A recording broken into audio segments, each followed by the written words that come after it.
Okay, and we are officially live. Happy December to everybody who's out there. Welcome to the Stitch and Bitch for December. I'm Bree. You probably know me because you're here. So at the very least, you have either watched one of these Stitch and Bitches before, in which case, welcome back. Or you are fortunate and have stumbled across this for the first time, in which case, welcome. Sit down, have some tea, find some yarn or a cat. Life's pretty good here.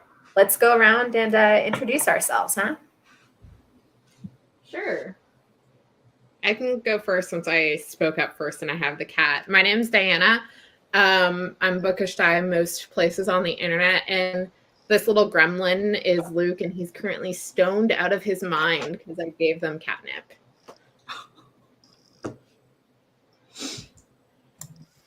I'll go next. My name is Rachel. My channel is Kalanati, and I'm brain dead right now, so I have no other good things to say about myself.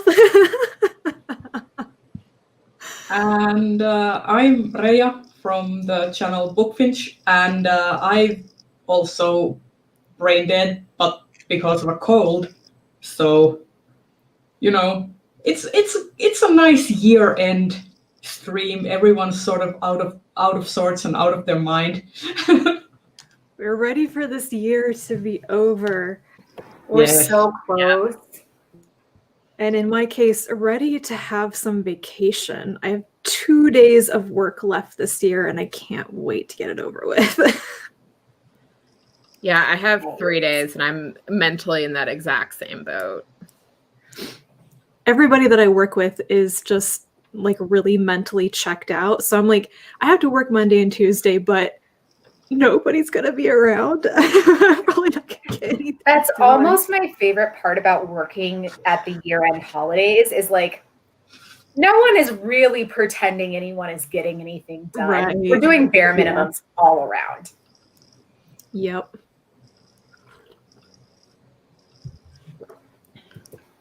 So should we go around and show off what we're knitting this month, or right now at least? Sure.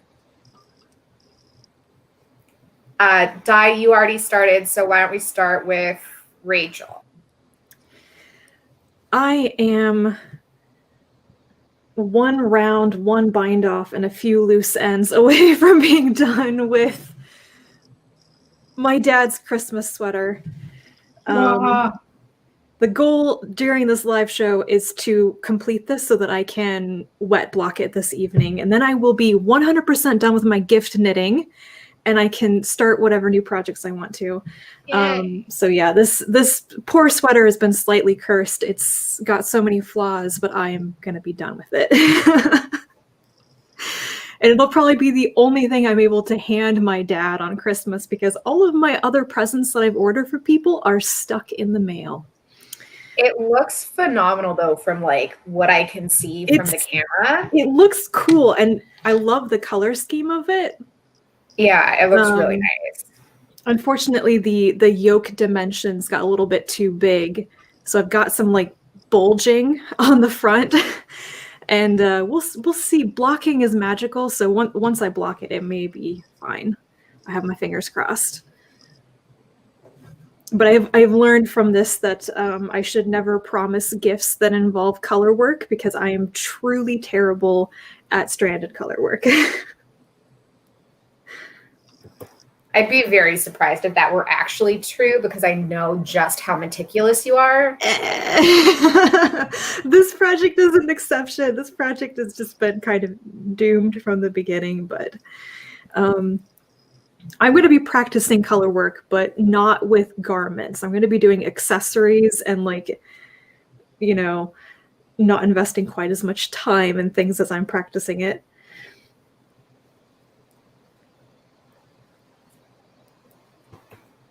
Who's next? I can go next. I'm not knitting. I'm not knitting today because, you know, I can't hold anything in my hands properly. But I am instead going to set up my new bullet journal for next year. Oh, it's so cute. I know. I love that. It has yarn, Oh my It's gosh, so it cute. Yeah. So I'm just like starting to map out the first page, and then I'm gonna try to pencil out all of the like whole year things. Oh, your bullet journals are so cute. When we saw them was it in Helsinki that we saw them last? Yeah.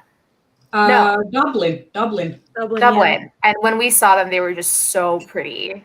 I'm always very impressed. It's very relaxing to me, like to make them, because like I suck with calendars and keeping up a calendar, but keeping up like a reading journal, which is specifically what my bullet journal is for, that's more relaxing to me because I don't have to like think about the whole year and everything that I need to do. If it was like a regular calendar and it was like a life planner, I wouldn't have kept up with it for this long. Mhm. I found that it's a lot easier to keep up with a reading journal than a like life diary now. I don't know why. Yeah. Hi, Joe. Hi, Shannon. Hey guys. Di, what are you working on? I'm You're still on the flag working floor? on the sweater. I'm finally back to a little bit further than where I was. So I'm at the point where I have one more round, and then I think I'm at the point where I need to take off the sleeves Yeah. and put them on waist yarn. Is that Nice. the brick sweater that you're working on? No, it's the flax pullover. Oh, flax. That's right. Yeah. Yeah. I have the brick sweater. It's in gray in my other room. And I am just starting on Sleep Island, so I picked up something a little bit more friendly. I am working on just a pair of like plain Jane socks for my brother. The only tricky part about them is that he wears a 13 and a half size shoe. He's 6'3" and a giant, which is Jesus. amazing because my mom's entire side of the family is like under 5'6". So the contrast is always real good. Wow. I always tell him it's like our family just randomly has this ice giant man. That's wow. I mean, I don't even know why I'm surprised, because like in my family, all of the guys are like giants, like. But still, every time I see a really tall person, I'm like a surprised Pikachu. Like, these people exist. Yeah. No, it's really funny because my grandpa is like 5'1", 5'2", and so they are quite the contrast. But they're very they're close emotionally, and so it's funny to watch them together. Oh, Gisella's making a yellow witch hat. Nice. Cool. If anyone in the audience is working on a project, you should let us know what you're working on. I see Shannon's comment. That she had to change her dining room chandelier because her friends were so tall. That's amazing. My basement has like drop ceilings, and so it's maybe like a foot over my head. And so my brother has to duck the entire time he is in my basement, which is like, he looks like, I don't know, he looks like Boromir walking into a hobbit house or something. Like, it's amazing. That's oh my god. I'm not just like imagining it, or was there a scene in Lord of the Rings where someone hits their head on everything? Gandalf. When he Yeah. Yeah. Like that. Yeah. That scene is when my brother comes to my house.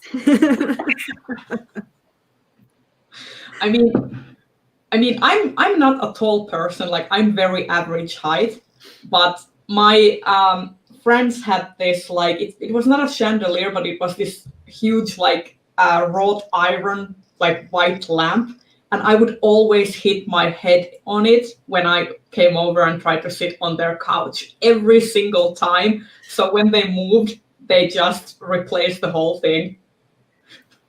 That's amazing. Shannon and Sosha are going to make a gingerbread house completely from scratch. Wow. Which is I mean, awesome. That's a project. that is a project, like from scratch, the whole like dough. Yeah. Are you doing like any special designs, or are you doing like traditional gingerbread house? Because like I'm very interested in like the structural component of this.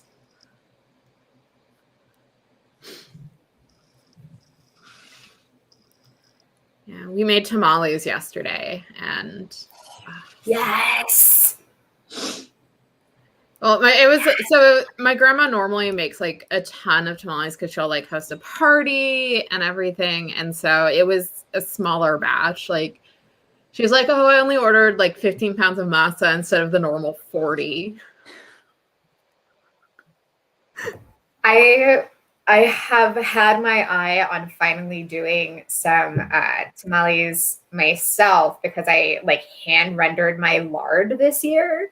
And I've been like super excited to use like real home lard in tamales for the first time. And I like getting the will to deal with getting the masa the right consistency and like steaming everything has been a real challenge. But Yeah, Christmas tamales all the way. yeah. My grandma bought the masa. She has like very strong opinions about which place makes the best masa in town. But yeah, we did red chili pork and then cheese and green chili. Nice. So I good. mean, I raise my hat to every single person who does things from scratch, because like I've been making plum tarts recently, and I'm just buying the like regular, like the plum tarts are generally it's like a croissant kind of dough, and it's really annoying to make yourself. So I just usually buy it from the store and then bake the plum tarts. Oh yeah, like But- like puff pastry, like 100% buy that shit from the store. It's not like maybe in certain cases it's worth making from scratch, but most of the time it's not. But also Yeah, I can't because think of I an can, instance where it's worth making from scratch, like puff pastry and stuff. yeah, but also because I'm not making it from scratch, it's super easy to buy. I've been making it basically every weekend, so I probably gained like 2 kilograms worth of extra weight because I keep eating plum tarts.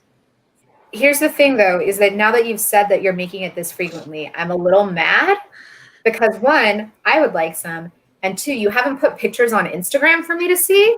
I keep eating them too quickly. Also, I'm competing with Vold over like who gets some, because every time like I come to the kitchen, there's one less plum tart, and then I get mad that he's eating them because I want them too, but also I can't stop him from eating it because I made them for the both of us, but I still get mad. All I'm saying is that as a friend, I have one requirement of the friends in my life, which is that if you make a delicious something, please send me a picture. Sounds like there's plenty of baking though going on. Shannon and Sosha are gonna do chocolate marzipan roof tiles and a melted candy lake, which sounds decadent. And it looks like Melinda is making Christmas cookies, which sounds great too. Yeah. Also, Joe just mentioned something that is relevant to my interest, which is Hilda season 2 is out, which means that I know what I'm doing tomorrow for the whole day. I mean, not that I already am not watching Mandalorian season 2 because now we can binge it because the whole thing is out. Oh my gosh. So we will probably start on that as well. Well, we'll have to be, because like it's still like that first weekend, and so like I don't want to get too spoilery into. I mean, yeah. Well, I want to get spoilery, but I won't.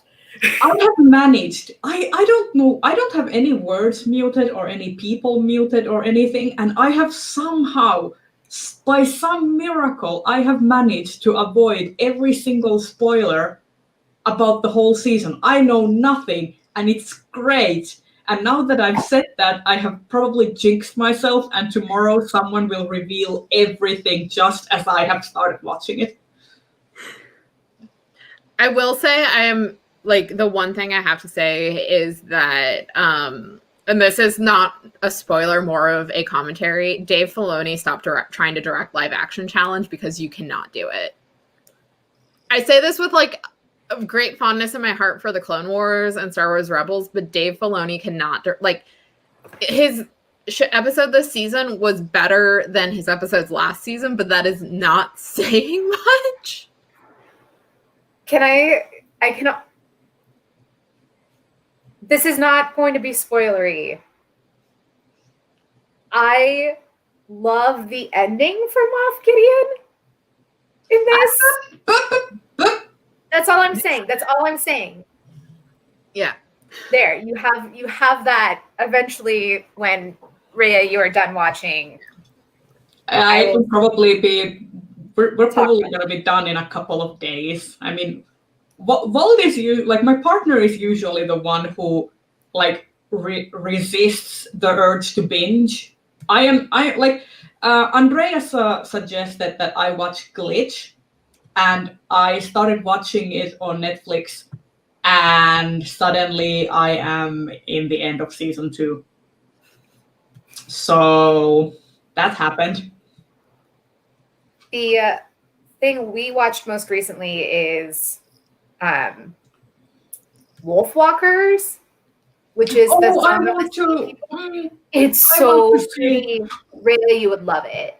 I know I would. I've seen the trailers. It looks so adorable. And it's like the exact kind of story that is like made for me, right? I'm just trash for it. It's beautiful. The soundtrack is amazing, and it's just like vaguely feral child and city child go on wacky adventure. Like, yes, please. It's from the same studio that did the I'm blanking on the name. You just mentioned it too. Song of the Sea. Yeah, that. And Secret of Kells. Yes, yeah. Secret of Kells I have seen. Song of the Sea I have not, but Secret of Kells I love that with Song all of the my Sea heart. is also great. Also, I am now this far ahead. I'm trying to do something like Celestial. Okay. Yeah. I'm into it. Now I just need to make the sunburst things so that it doesn't look completely awful. Happy solstice in advance, by the way. Yeah. Oh, tonight's that we're also getting that convergence between Saturn and Jupiter. Mm-hmm. Yeah, I know. I have just asked that. Do we have binoculars? And we're going to the rocks nearby to try to catch it. Is it tonight or is it tomorrow? I thought it was on the 21st. It might be on the 21st. I know it's happening like around. Yeah, it's on the 20. Or rather, it's like these next like 3 or 4 days. But on the 21st, it's like the most visible.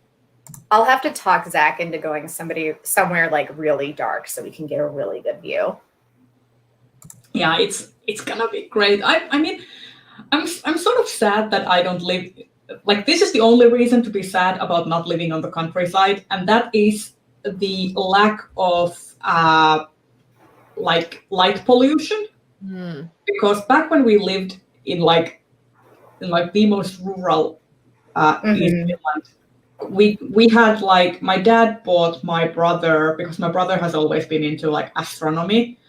So we got like an actual telescope, and we would stargaze with the telescope, and it was so much fun. Nice. Yeah, at my parents' place, which is pretty rural, like you can see all the stars. It's just such a difference. Yeah. Same where my parents live. They live right next to an urban park, and like from their back deck, you have just this really great view of the star. Nice. Anyone else watching anything good right now? I started watching DuckTales. I haven't watched it in a couple of weeks, but I really like it. It's fun. The 10th one. Oh yeah. Yeah, I'm in like the later part of season 1, and I saw the episode where Allison Janney shows up as Scrooge's ex, and it was like absolute perfection. I love Allison Janney. Scrooge's ex is called like Goldie something. Yeah. Yeah. I've always loved the Don Rosas comics of Scrooge. Like I grew up with those and I always loved them. And I like Goldie and Scrooge have the most toxic relationship, but it's also so entertaining. I can't talk about I can't watch DuckTales without also wanting to watch Darkwing Duck though. So I'm not Darkwing shows up, right? Yeah, so I'm not super far in, but Darkwing Duck is a TV show in DuckTales. And he's like it's Launchpad favorite TV show, and he has like a little bobblehead on the hood of his car, and like he presses it and it has the "Let's get dangerous" thing. But I think Darkwing Duck like for real shows up later in the series, but like for like where I am now, it's been established that it's an in-universe TV show. Yeah. No, that's I don't know what you would even call it. Those like that pairing of shows from like late aught or early aughts was real good. Real good. I was very pleased when I saw it was on Disney Plus. Yeah. You know what made me very happy that was on Disney Plus? What? Gargoyles. Yes. Because I never got to see it. They never aired it. And now I'm watching it and I'm like, you've never seen Gargoyles? No, this is the first time. They never aired it in Finland. Which is a shame because I would have loved it. It's got that same thing as Batman the Animated Series, like that sort of like it's dark, but it's also like I don't know, it's great. It wasn't until I was an adult that I realized that basically it's just all of the cast of Next Generation doing all of the voicing. I know. Riker is the bad guy. Then Deanna Troi is the main. Is the main like human female? No. Yeah, the main human female. No, she's not. That's Sally. No. No, Deanna Troi is Demonia. Dr. Elsa, yeah. Yeah, right. Deanna Troi's actor is Demonia, the Goliath's ex. Yeah, Goliath's ex, and the best character in the entire series, in my humble opinion. It has been forever since I watched Gargoyles, and I should give that a rewatch too.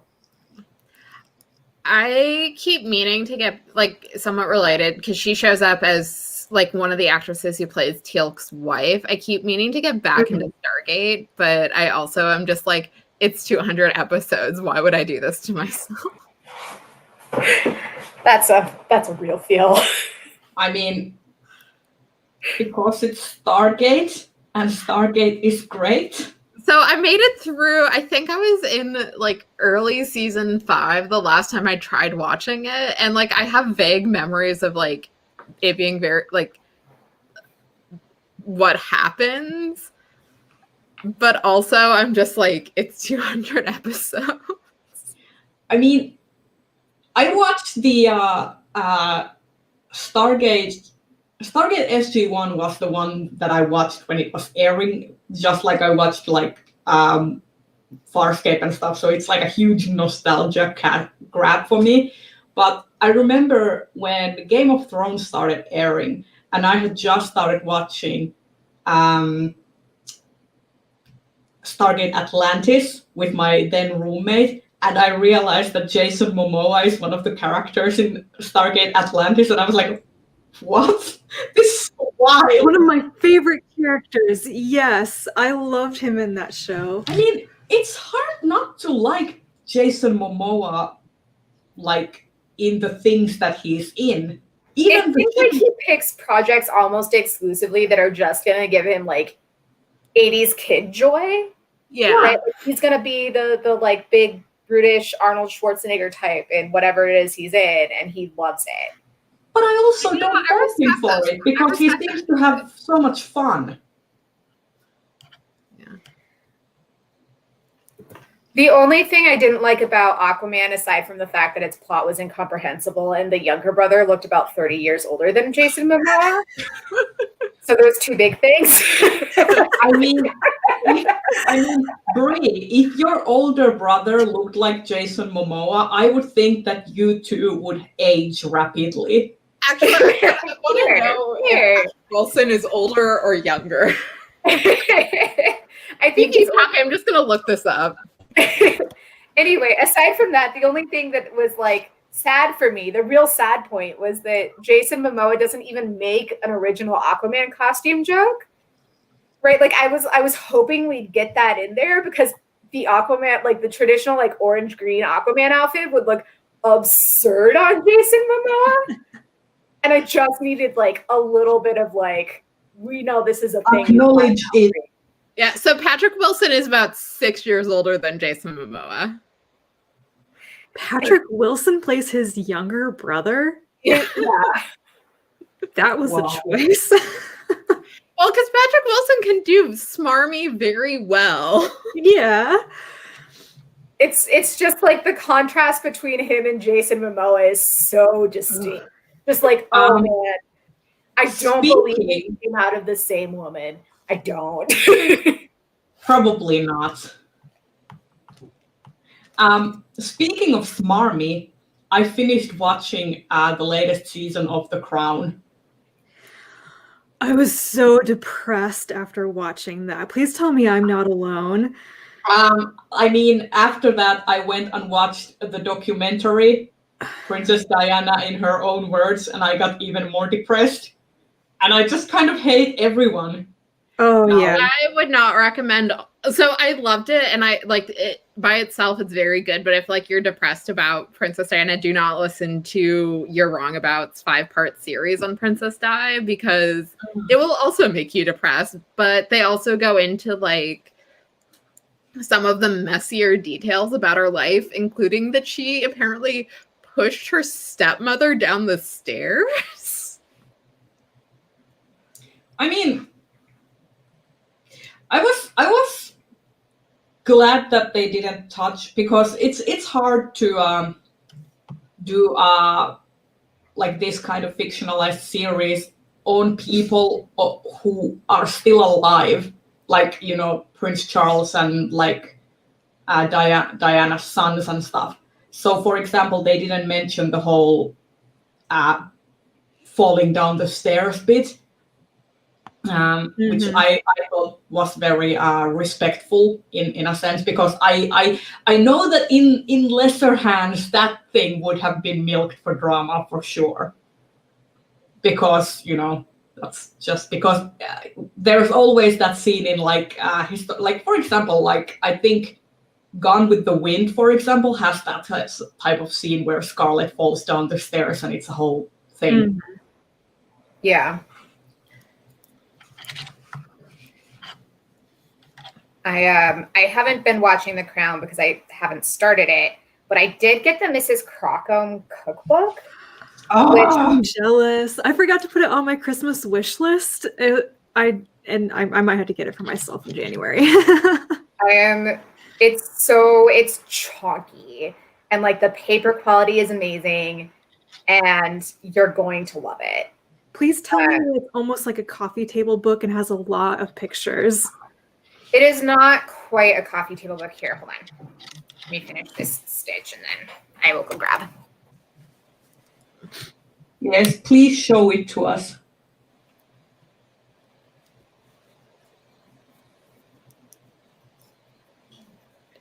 I don't know why I decided that I want to make this kind of design on the freaking first page. So it is super chunky with like magazine quality paper and like extensive conversations about like the difference between like the sizes of certain things and how people would have gotten like what the role of the roast would be, and like a picture of a doggo holding the pheasant and stuff. And it has beautiful full page like setup things, and then there's a whole section in the back, I think here. Oh, maybe I'm wrong. Didn't they say that it actually contains the transcript of her original cookbook? It has like parts of it, like shots, like scans of the actual cookbook in there. Mm-hmm. I think I'm trying to remember if the cookbook scan, like the most of the cookbook scans are at the back, but it is like got the introduction by Annie Gray, which is all about the original cookbook and stuff. It is real heavy. Mm-hmm. So it's a real chunk of a book. I'm a little scared to take it into my kitchen where it would get like covered in food because I'm not trustworthy with anything. So, but if it's a cookbook, that's okay. My suggestion is to just take like cell phone photos of every single recipe, and that way you can have the book stay pristine. If that's important. There's like a bit in the back that is all of the recipes without like the in-depth explanations and stuff. Mm-hmm. So that you could like almost like if somebody had written them on like index cards really quick for you.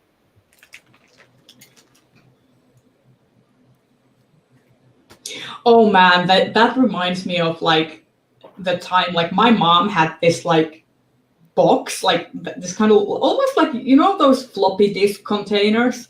She had that, but for like alphabetized recipe cards. I have one of those. It's a recipe box, yeah. Yeah. That's so like 80s and 90s though.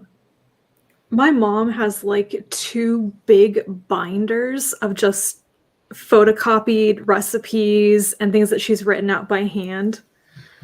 And I'm like, Mom, are you ever going to actually make any of these? Do you need to keep them? And she's like, well, someday I might make them. Yeah, my mom has a binder, and it's like stuff that she's actually made, though. Hi, Luke. Say hello to everyone. Oh. Hi, Luke. Is he still high as a kite?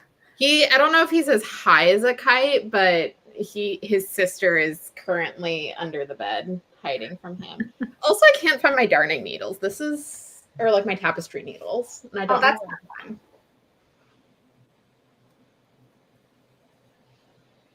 Sorry. Wow. That was just like a kind of a random tangent. I'm just trying to find In my experience, you can never have enough stitch markers or tapestry needles. No matter how many you get, after a certain time, you'll only be able to find like one. Well, Yes. I will say for a lot of times with stitch markers, I will use hair ties. Yeah. Because I almost always have a bunch of hair ties, but my mom for my birthday gave me some Wonder Woman inspired ones. So like my beginning of row is the Wonder Woman logo, and then my raglan markers are the other ones. Nice. Yeah. I am on the very tail end of the cause internet. That is, I have an hour left. So that's my reading right now. What about you guys? I am currently not I'm like trying to buckle down and finish Chilling Effect, but instead I've gotten sucked into Assassin's Creed Valhalla. Like that's honestly where most of like my media attention has been the last month, is like playing that game. I've played like almost 100 hours. That's absurd. I would be disappointed in you if this was not your exact answer. If you had said anything other than what you just said. Oh man, I love the game, but it's so anachronistic. And one of my very good friends from college, she specializes in medieval Wales. And the questline I just finished had Eivor running around Gloucestershire dressed as a Murray Lude, which is like, again, super anachronistic.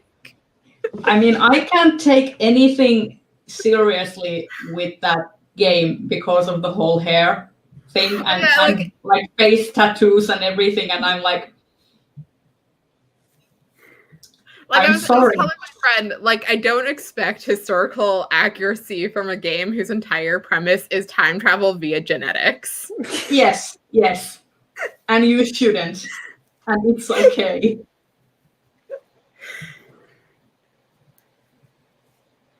And yet some people. But Like, yeah. regardless, the player experience has to be better than Cyberpunk 77. Oh my, yeah, like Well, there are times depends. like there are bugs in it. Like the current one that I'm dealing with is every time you like reload the game, like if you're like reload, like starting it for the first time in a day, or you die and you get your game is reloading, is that the game has Eivor be drunk. And it's like, no, she was not drinking when I saved last night. I like my partner has currently finished Cyberpunk 2077, and apparently, from what I gather, because he's playing it on the PC and the PS4 are completely different experiences. Yeah, the basically for PC, like it's run like there's still bugs and stuff, but it's not like game breaking. But for like the PS4 and the Xbox One, it's like basically unplayable. Yeah. My partner is currently playing, actually, like literally right now, down on PC, and he's had an okay time. I have a lot of feelings about what I've walked in on seeing the game be like, mostly because I watched him develop his character, and I was like, So I think I know exactly what you're referring to, and I'm just like, yeah. I mean, the character creation aside, I think that because I feel like a lot of people don't seem to realize when they're criticizing the game, which I understand the criticizing is important, but they don't seem to realize that the game is actually an adaptation of a pre-existing game. So the whole aesthetic and game mechanics and also NPCs and some quest lines are directly lifted from the tabletop RPG. Yeah, and he was telling me about some of this stuff that like because the RPG creator was involved in the creation of Cyberpunk, like some of the things that they decided to do differently, which it was interesting to hear him talk about that. Also, just in general, I think that there's just this sort of certain kind of nihilism involved in like most of CD Projekt's like game development in general, and I think it's just like it's a very Polish thing.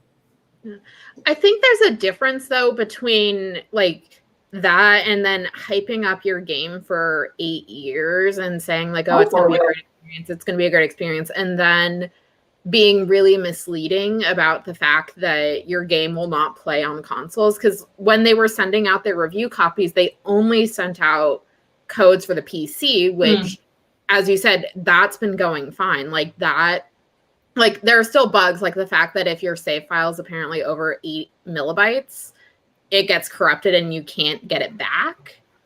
Yeah. But there's a difference. That might not be a universal thing. Also, but I've seen a couple reports of that. Yeah. Also, they're not providing a link to consoles and then having it be to the point where Sony is so frustrated with people asking for refunds. They're like, fine, have refunds, and we're delisting this game because you play stupid games, you get stupid prizes. But also, I think Sony is a little bit to blame here as well, because Sony's policy is that they will review each game before they release it on their store. So basically, they reviewed the game, decided that it's worth to put it in the store, and then they're surprised Pikachu's that it doesn't like work for people. I mean, maybe, but I also think that the studio was incredibly irresponsible with it, and also to the point where they had to do a whole patch because one of the core mechanics of the game caused seizures because it was actually like really similar to a real life device that doctors will use to trigger seizures. Like, I think you can talk about like the aesthetic of the studios, but I think in terms of the product they delivered versus the product that they promised to a lot of gamers, I think there's a massive shortfall. And also, like I said, play stupid games, get stupid prizes. Yeah, I mean, I'm not trying to defend CD Projekt Red. I'm just saying that this is a group effort in incompetence, in a sense. Yeah. Is there a bird out there, buddy? I don't know. I just see like a third of a Luke face, and I'm like, baby, come play. I mean, I started looking over to see if I have any cats in the room, and Hedda is sleeping on the windowsill. Luke's entered the super cuddly phase of being stoned. Solid. It's a good phase. Hi. What about you, Rachel? What are you reading? I am almost done with City of Golden Shadows by Tad Williams, which for many years I thought it was epic fantasy. It's actually almost like a cyberpunk novel. So yeah, I'm going to be finishing that up today. So I'm listening to it on an audiobook. And I've also started reading Phoenix Extravagant by Yoon Ha Lee, which has been very good so far. Good to know. Hi. Rhea, are you reading anything right now? I am basically, I started reading Leena Likitalo's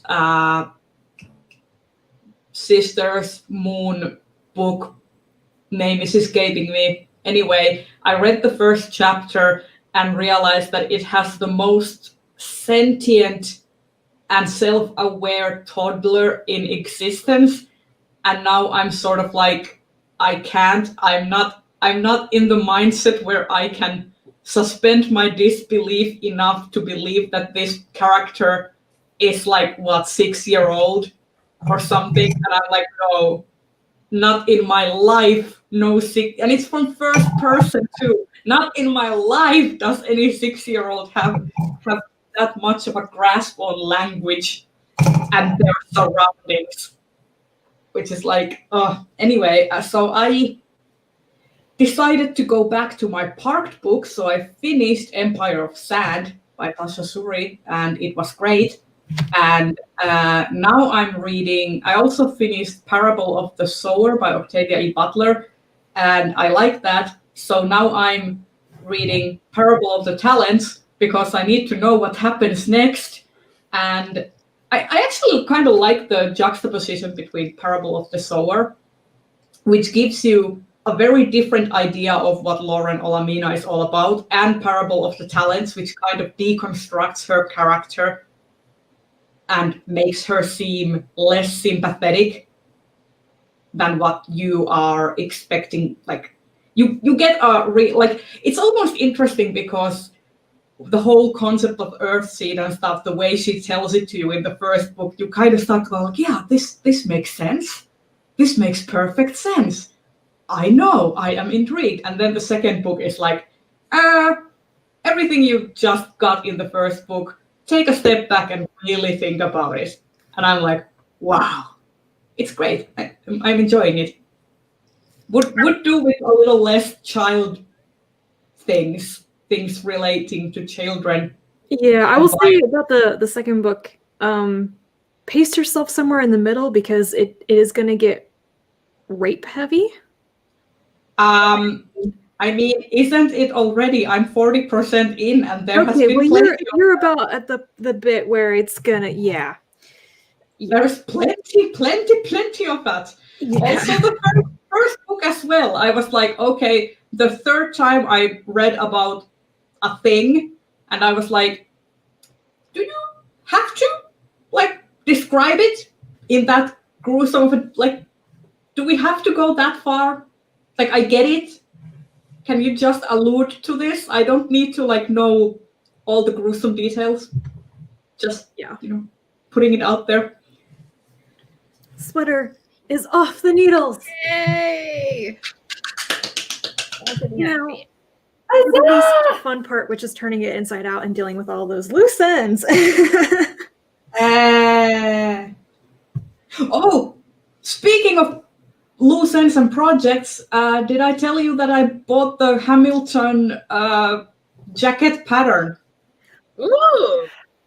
Yes, you told bought it, me. and also I coaxed my friend, who was my senior, my senpai in tailoring school and the best of our class, to make the project with me. So I'm selfishly trying to absorb some of her skills while we make the project together next year. Did you watch the Sosteen video on her construction of it? Because I thought that she gave some really insightful commentary. Yes, I've watched Bernadette's, Morgan Donner's, and Sosteen's videos on it, and it's been great. Morgan Donner did a video on the jacket? No, she did a video on like pattern. How to use a projector, and I was like, I want a projector in my crafts room now. If only I had a crafts room. Yeah. Like I just want a house. Can I get a house? I could do with a larger house where I have a for real like big kitchen and then a room I can dedicate to crafting, because right now it's just my poor partner has to deal with almost constant craft explosions all in the living room. My office is a makeup studio, a crafting room, and a dedicated computer office. So one of these things needs to go. Also, all my figurines and dolls are in this room, so it's like it does a heavy lifting for all various sorts of interests.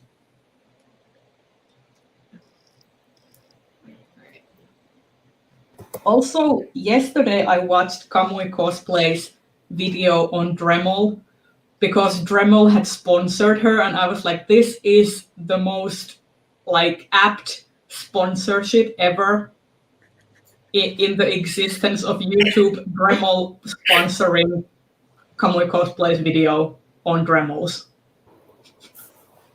I need to spend some time thinking about some of my possible cosplay like plans, because I was planning on doing a bunch for the local convention that I go to.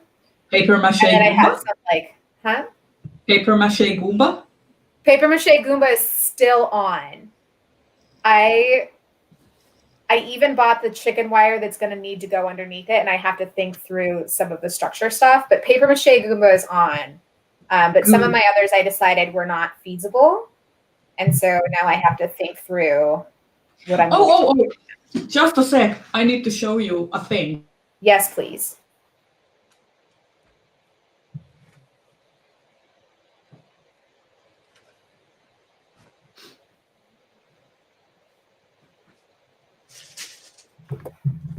Maybe cosplay should be one of my Make 9 challenge categories. Yeah. I need to sit down and solidify my Make 9 things. Get myself a little grid. Yeah. Okay, so backstory. I follow a cosplayer called Lightning Cosplay. She's a German cosplayer, and she does a lot of like really cool stuff. And recently, she had her cat masks, which she makes and sells. She sold a bunch of like unpainted masks for Black Friday sale, and I got myself one. Yay! Oh, that's cool. So I'm thinking I'm going to like trace the outline of this mask and I'm going to digitally do mock-ups on what type of paint job I want to do it, because we just got an airbrush, or rather my partner got an airbrush. So I'm thinking of like doing a paint job that makes it look maybe like it's made of like clay and maybe has like the kintsurugi thing, where they repair pottery with gold. Yeah. That sort of motif. But I'm thinking that this will be part of my druid costume for next year's Worldcon if we ever get to go. And if we won't get to go, then I'm just going to sit in my backyard in my druid costume in the swing and scare off all my neighbors, basically.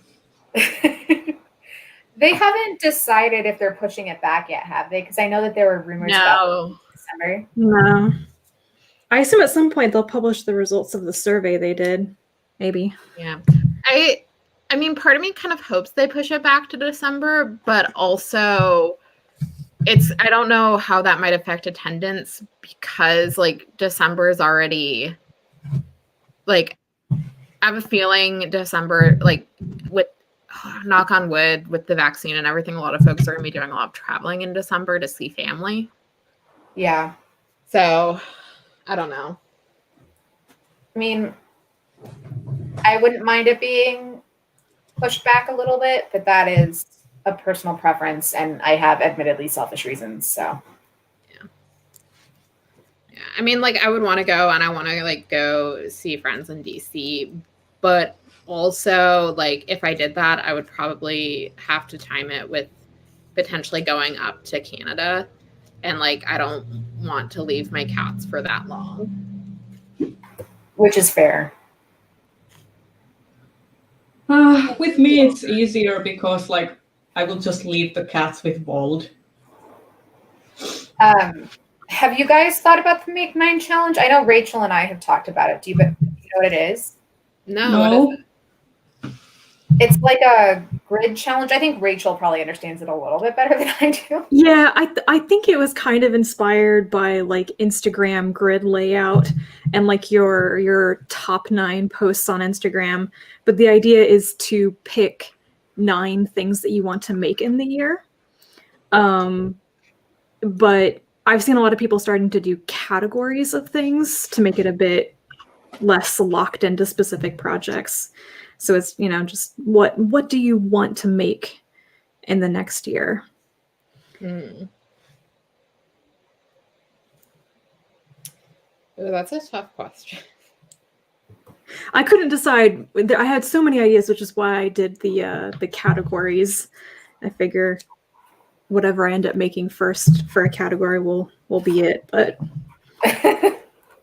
okay, I think I have settled on the design for my first page. Nice.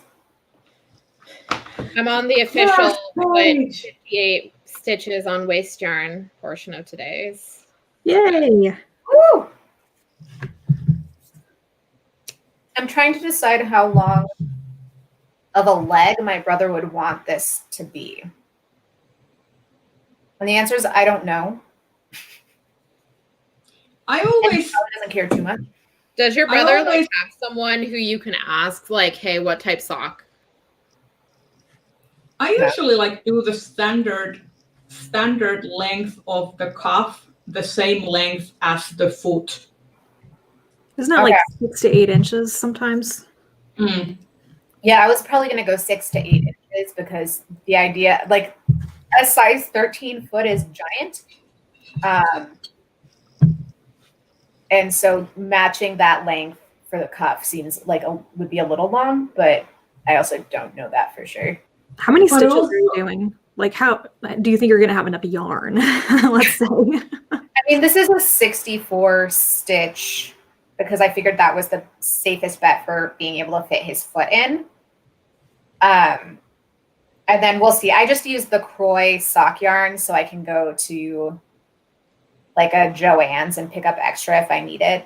Yeah. Oh, if you're doing 64 stitches, you could totally do an 8-inch leg. Yeah. I mean, I always love a chunky sock with a long cuff. Mhm. Because I've also noticed, like, I don't know if it's part of the, like, my great mother-in-law does this thing where she always gives socks for Christmas, which is great. But she also has this tendency to knit very tiny heels. And when she does that, it kind of makes it so that when the sock is on your foot, the heel starts to slip. And then if you don't have a long enough cuff to sort of balance it out, your sock Yeah. just eventually will leave your foot and wander off somewhere. Yeah. Is it like a traditional heel flapping gusset? Yeah. Mm. But I mean, she doesn't measure anything. She's so practiced with, she's like over 90 years old. She has decades worth of sock practice. So she just makes a sock and she has a basket full of socks and then she just distributes them out to people every Christmas. Like candies. Yeah. I Yes. love it. Yes. Yeah. It's like no I want to candies. be that kind of like grandma. I mean, I don't want to be a grandma, but I want to be like a granny in that sense. I need us to wind up finding some sort of like mirror portal thing so that when we're all grannies, we can just walk through our mirror portals to one another. Yes. Yes, please. I mean, can we all just retire to Iceland? Possible. I It's wanna possible. okay, but I wanna retire somewhere warm. I wanna retire Iceland. By the time we get to that age, Iceland will be plenty warm. Yeah. I'm gonna retire to Oh, Spain. it's dark. It's so dark it hurts. I know. I know. I'm gonna retire to Spain, so like I'll still be in the EU, but I'll be somewhere warm. Oh man. Now I went into a dark place. I shouldn't have done that. I started thinking about it too much. Oh no. I won't lie. Anything is warmer than Minnesota, basically, so we're good. Yeah. That's I what mean, I was also going to say earlier, Rhea. You were like, the only good thing about being out in the country. And I was like, but you could have goats in the country. Well, yes. But also, can't you have goats in the city as well? At least where you live. It depends on the city.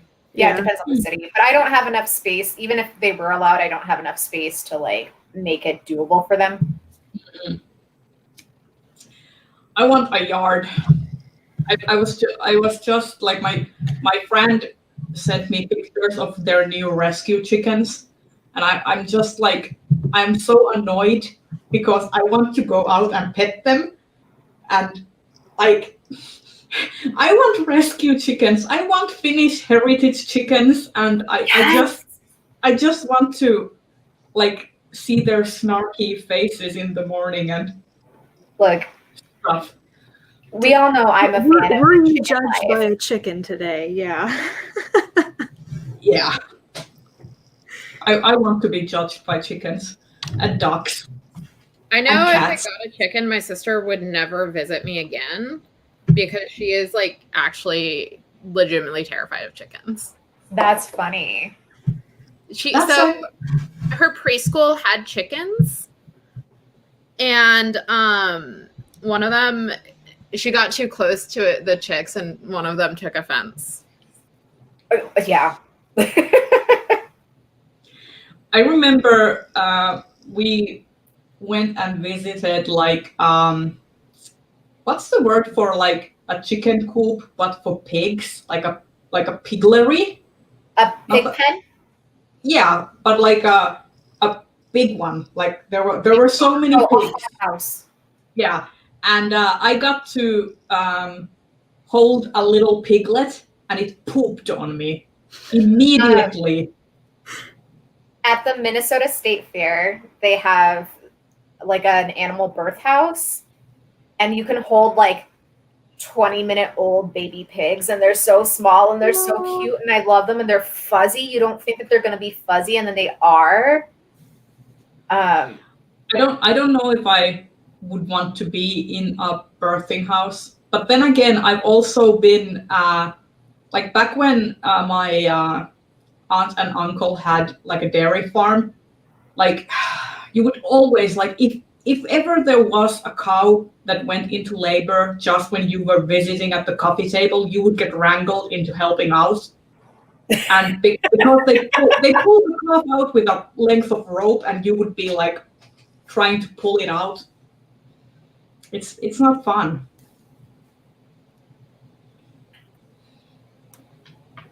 Is your yarn weaving going okay, Rachel? You have a Yeah, very I'm trying to do duplicate stitch to close up the gaps in the underarms, and it's a little bit challenging right now. Gotcha. So close to being done. So close. Okay, I think I got the cast off done right.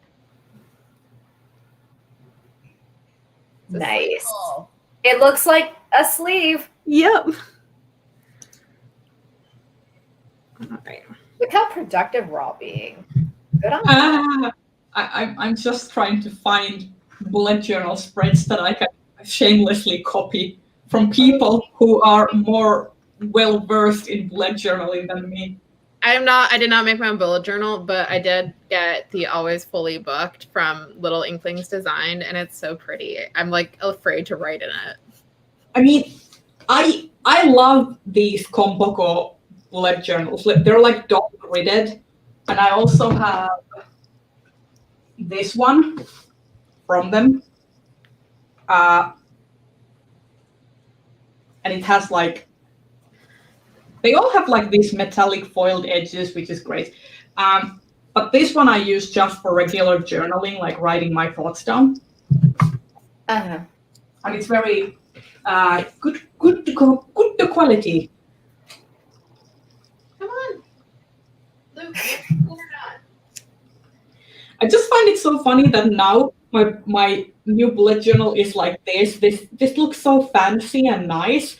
And my current bullet journal, which is holding like 2 years worth of stuff, is like this bloated ass like mess. Leia? I think it's so cool when journals are like that, though. You've used it. It's Me full too, of yeah.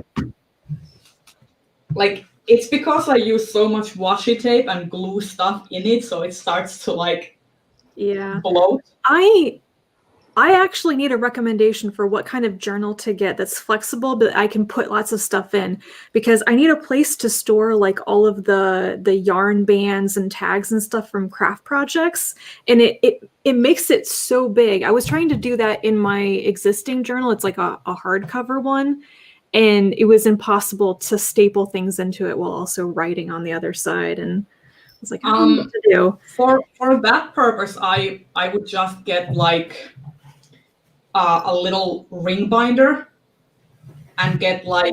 I really don't like ring binders, though. They're not cute. They can be cute. Also, some of the like. Let me see. I have a soft faux like leather journal that I just got at Target for like $15, and I use that for like my gardening journal, so it has like some pressed flowers and stuff in it. Mm-hmm. That might be sufficient. It might just be the cover is making it difficult. Yeah, I know there are journals that like you have the cover and then you actually insert the paper into it, so you can have only a certain number of pages, but you've got quite a bit of spine in there to expand. Yeah. Maybe I need to look into that. Okay, so I have a few options. So here is my first one, and it's like a folder, but then it's like this. Yeah. So you can categorize everything in it. So I use that for like scrap materials and old cardstock and stuff. And then another one I have is this one, which is like a regular. Yeah, like the ring binder or ring notebook. This one has like, so every page you have this type of like, sort of like a silk paper. And then you have like a thick cardstock paper. So you can basically glue stuff under, like you would with like plant diary. Oh yeah. Yeah. I should look Chris into that. Chris put a suggestion in the chat as well for some places that have like good journal suggestions.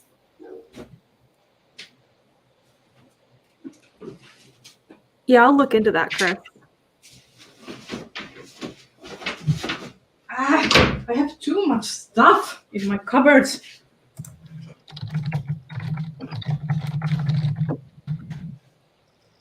Basically, my stationery cupboard is like an avalanche waiting to happen. Someday I will go open it and you will never hear from me again because I've been buried by envelopes and cardstock. You know, before I go out and buy anything, I should probably go talk to my mom because my mom is one of those people who really likes to collect notebooks and stuff. So if I buy something for myself and I show it to her, she'll probably be like, "You should have talked to me first. I've got this thing I've never used." My tombstone will say they died like they lived, a hoarder. No. It's not hoarding if it's art supplies or craft supplies. As I say, it's not hoarding if it's yarn or book. Or Yeah. I feel like it's not hoarding if it's things we like. It's not hoarding. Okay, this is actually true though. It's not hoarding if it makes you happy. And doesn't attract rodents and pests. I mean, just saying, because like hoarding as a condition is something that it's self-medication. Mm-hmm. Yeah, So it's anxiety management. Yeah. So it actually doesn't make you happy. So if it makes you happy, then it's probably not hoarding. It might still be a problem. Yeah. True. I'm just trying to make myself feel better. Chris says, at least yarn hoarding will only slowly suffocate you. If I need to, I can just throw them all in a pillowcase and like use it as a pillow. That is soft and squishy and warm. I don't know. My problem isn't that I have a bunch of yarn. It's that I also have a bunch of half-finished projects that I get distracted in the middle of. I'm like, look at this other shiny thing I could do. I've been so bad about things, but not about unfinished projects this year, and I'm crossing fingers they'll still be good next year. I have spent the last couple of weeks really trying to make sure that I am like finishing up projects that I have just left flounder. Mm-hmm. Because otherwise, like, I will just feel bad about them when I get into the new year. Yeah. That's how I am with books right now, where I'm kitten. Where I'm trying to finish a couple of books that I started a couple months ago, and I'm just like, I'm at the point like more than halfway through where I'm just like trying to get through it. Yeah. Mm-hmm. And like one of them I'm actually liking. It's the Song of Blood and Stone by Elle Penelope. It's just that I like started reading it in August when I had like a very bad mental health month, and I just haven't been able to get back to reading it. Aw, kitten. There's also just looking straight into a camera. Oh, so since this is our official Last Stitch and Bitch of 2020, do we want to talk about what media we're looking forward to in 2021? That's a phenomenal idea. I think I'm going to have to get a Disney Plus subscription to actually watch anything that I care about. Yes, do it. Be one of us. Like, it's phenomenal for, like, there's so much good knitting shows on there where it's just like, this is happy and like, I know what's going to happen. And like, I can just sit here and knit and know that nothing bad in the world is going on. Yeah, and there's also like, the new DuckTales, and I've heard really good things about the Rapunzel show. Mm-hmm. And all the Star Wars that you could ever possibly want. And Taylor Swift. Yes. The Evermore. folklore Yeah. documentary thing was real good. I watched that. It was very soothing. It was very soothing. Also, like, I know it's not 2021, it's 2020, but the new season of Expanse has started. No spoilers. I haven't started watching it. As soon as I am off work on Tuesday evening, I'm going to sit down and start binge watching that. Although my dad told me that all the episodes aren't available at once. It's gonna be like it dropped like 3 and then it's 1 every week after that or something. Yeah. So I can tell you what I'm most excited for. We finally got a new release date for Green Knight. Yes. really? Yeah, it's coming out. I think it's June. July. July. Yeah, July 2021. And I feel like I've been sitting over here having intermittent like temper tantrums that I can't watch it. And so finally there's an ending in sight. Yeah, one like periodically in one of my group chats will go, "This was supposed to be the summer of Dev Patel." It was. I mean, I want to watch the new David Copperfield though. I watched Bernadette Banner's tier ranking, and it reminded me of the David Copperfield in which Dev Patel is David Copperfield, and now I want to watch it, and I want to watch it so bad. I was looking about where to find it. I think you can rent it on Amazon. Yeah. I think. But I'm holding out for my library to get a copy of that. I didn't even realize that one was out yet. Yeah. Also, from that same video, she was talking about Ammonite. Yeah. And oh my god, I want to see it. I've been wanting to see that for ages now. I'm sort of like, I don't know if I want to see it, but I think I need to see it because I'm like, it's just like one of those things where I'm like, I get so like slavery narratives and stuff like the Antebellum, like it's so.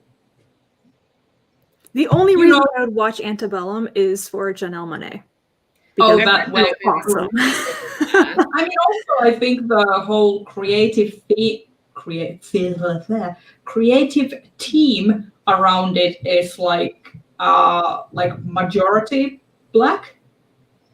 So I think like it probably has some. I just think that it probably what. Probably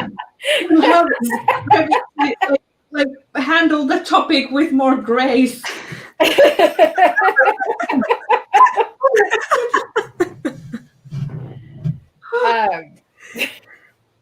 Yeah, I'm trying to think what I'm looking forward to.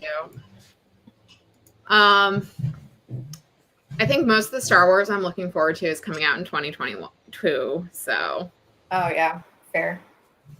Although 2023, Patty Jenkins, Rogue Squadron. I think that'll be a good one. I'm trying to think of what I'm looking forward to. Didn't Disney just like announce like a huge, like I don't even know what I'm looking for anymore. It's like 20 shows that they announced. Yeah, I can't.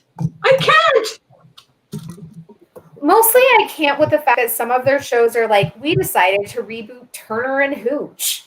Like, who asked for this? Who? What even is Turner and Hooch? It's a Tom Hanks comedy from like, I don't know. It's like one of the first things he did. It's like from like the 80s, and I'm just like, was anyone really asking for this? No one was asking. No one wanted it. I'm just like with some franchises, I feel like Disney has a storage of dead horses and someone's job is just to go around and squirt new material out of each one. That's the picture in my mind. Hard pass. You know which show I wish would end? The Simpsons. Yeah, that's one just end. Don't tell my partner that. He doesn't watch need it to stuff, end. Like every Oh my time, gosh, it's so much single time without fail, if I open the television and actually watch television, there's an episode of Simpsons airing. It's never from the same season, but always, every single time, without failure, there is always an episode of Simpsons.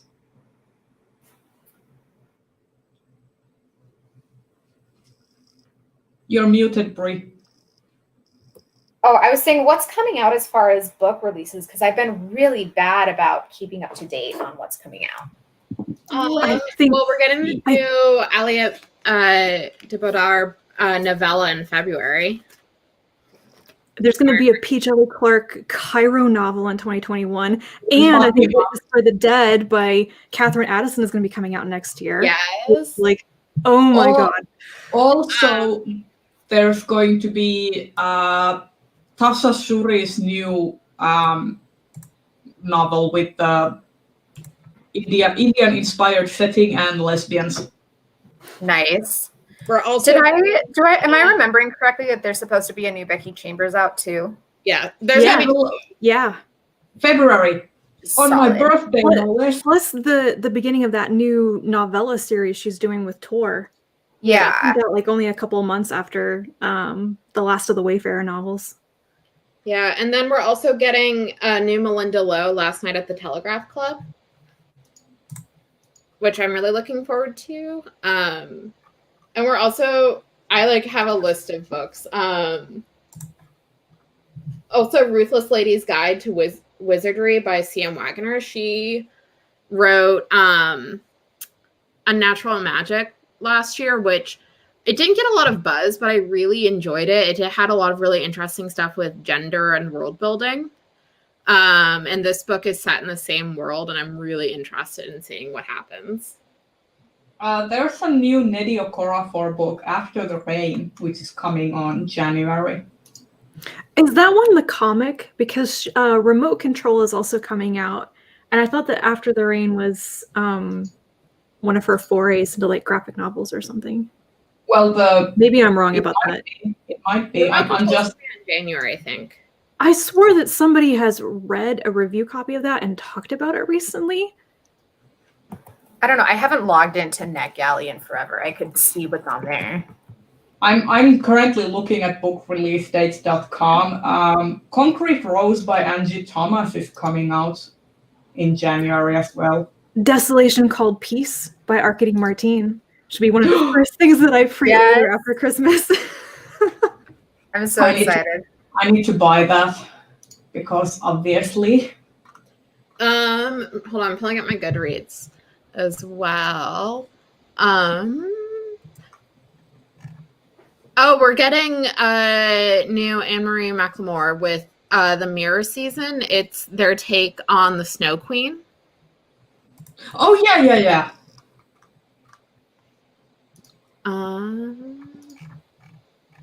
Let's see.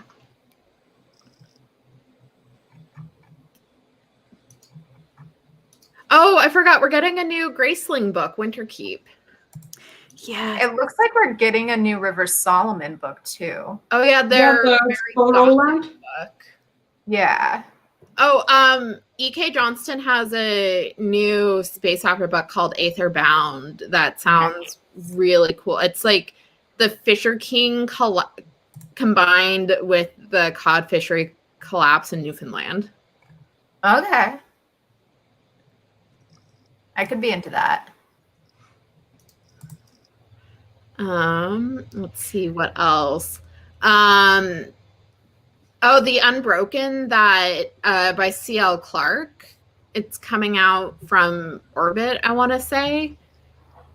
Side note for anybody who's on NetGalley, the Becky Chambers, The Galaxy and the Ground Within is up. Oh, Sylvia Moreno Garcia is going to have a Subterranean Press novella coming out next year. Oh, Are they added on Goodreads? Are they re-releasing a lot of Sylvia Moreno Garcia stuff with new covers? I think Tor picked up a couple of them to God. release them. Yeah, Wasn't one of them the vampire novel? Yeah, certain dark things, because that's the one I've seen a new cover for. the Beautiful Ones, and I think the Untamed Shore as well might be getting a new release. I haven't heard anything. It's really recent though. I haven't Yeah, heard but it anything already went out of print. Yeah. There's a new Sue Burke coming out. What is it called? It's called Immunity Index, and it looks like it might hit a little close to home. U.S. is facing food shortages, stark inequality, and growing fascist government.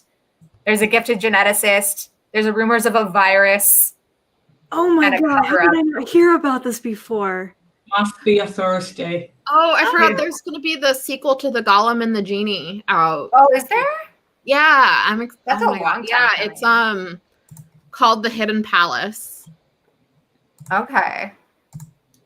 Oh, and new Murderbot. Yes. Yeah, always Another good. Murderbot novella. Yeah.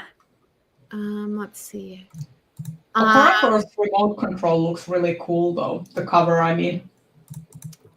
Oh, Mary- Mary Robinette Cowell has a new book coming out this year. The Spare Man, which apparently Yeah. is like a mystery thriller book. Huh. So I'm excited to see what that's going to be like. It sounds like nothing like what she's written before. There's a lot of Star Wars books that I am predictably excited about. I'm very interested to see what happens with this High Republic publishing initiative. Especially since one of the new Star Wars shows is going to be taking place in that time period. So, I know that Random House is buying the Simon & Schuster, yes? No, I think I thought it was HarperCollins. Was it? I don't know. One of the big ones was buying another big one, and I'm waiting if the Congress will because they can prevent that if they want to like stop monopolies. But I don't think they will do that. Okay, you're right. It was Penguin Random House. I have a feeling that there's probably going to be an antitrust case involved with that. I mean, I should hope so. Yeah, you'd hope so, but it takes a lot sometimes here to get an actual antitrust anything going. I mean, look at big tech. I mean, also, I think that it's just like really like the fact that they had huge layoffs of staff during this year, yet they are paying millions or billions in like hard cash from already existing assets to acquire this new publishing house. Yet they laid off like numerous amounts of employees this year because we unfortunately, because of the pandemic, we can't hold on to you and pay you because these are struggling times. Yet we can spend millions acquiring this other publishing house, which is like, what? Don't get me started.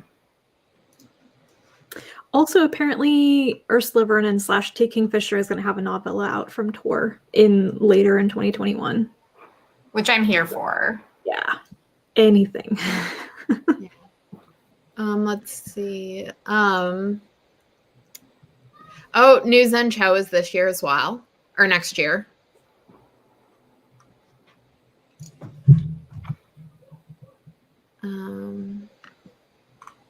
We're getting the sequel to Catnet. I did see that. Side note, I got an email from Giselle, I think, about the Catnet book in case anybody is interested in it. So I'm excited for a new Catnet book. I don't know what she's going to do with it, but I'm interested. I still haven't finished the first one, but I've liked what I've read. I just parked it. This is like an ongoing theme. I'm like currently making my way through all of the parked books. So if my December wrap up is like 20 books, it's because I finished books that I only had like 50 pages left of or something. I'm gonna go grab a water quick. I'll be right back. Yeah, my reading plans for the rest of this year is basically anything that's on my currently reading shelf in Goodreads. I should try to finish that before December 31st. But it's like 7 books, so. So I feel like, and this is, I don't think it's actually going to happen, but for the book blanket that I have not been working on for months, I'm doing rows of 10. So I'm currently at 90. So if I can get like 10 more things by the end of the year. It might be a lot of novellas, to be honest. I mean, novellas are reading. It is enough.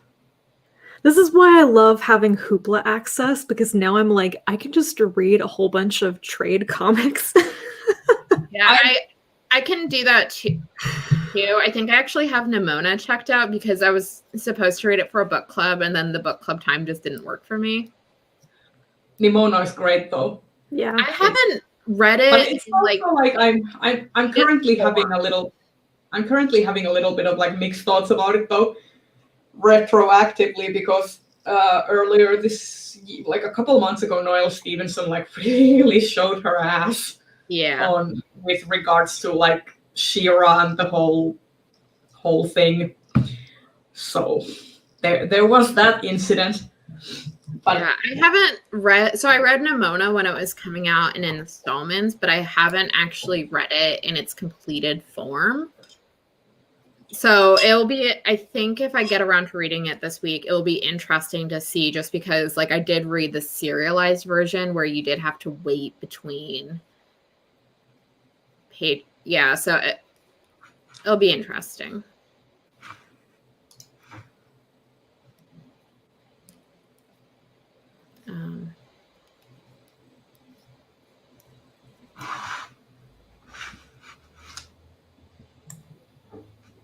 all of my neighbors' kids came outside. So I know we normally go for 2 hours, but it looks like I have a thing that I need to hop off for. And I think because I am the host, that means that the stream will end. Yeah. I'm okay with ending a bit early as well. I need to get dinner started eventually, so. Okay. I mean, I am also still a little bit groggy from the cold, so. Yeah, I need to actually eat something that isn't bread. Sounds good. So let's go around then and just everybody say where to find you and if anything's exciting is about to happen. I'll start. I'm Bree. I am at Bree Reads Books everywhere. I don't know what's going on and going to be up next on my channel, but I have some outlined stuff, so there will be a thing eventually. Eventually. Well, you can find me on my channel, Collinati. I'm going to be putting out a couple more videos before I go on a little hiatus in the middle of January, probably. Just got to recuperate a little bit. But I should have upcoming releases for the first quarter of 2021, and then my end of the year videos. So always look forward to doing those. You can find me at Bookish Diet anywhere. I have no idea what's going to happen with my channel. I need to find some time when I am alone in the house to record, and that almost never happens. So, yeah, you can find me at the Book Finch everywhere except Instagram. I'm at Finchkin. Last time I promised a video about procrastination, and I've been procrastinating ever since. So, I will not promise anything ever again, but I hope that there will be a couple more videos before the year ends. Let's put it that way. All right. Thank you for joining us, everyone. I hope everyone has a really lovely holidays and New Year's, and that you're all going to do well. Yep. All right. Merry Christmas, everybody. Yeah. Happy holidays. Happy holidays. Water, wear your masks. Yeah. And then I think whose channel is next? Rachel's, I think. We'll figure that out at some Yeah, I don't remember. No, it's Rachel. It's Rachel, because we switched it around so that I did October, and I should have been in November.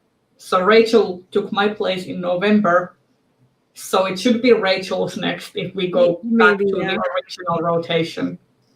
We'll figure it out and we'll let you know. Keep an eye on Twitter. That's, I think, where we are most likely to post the links. Yeah.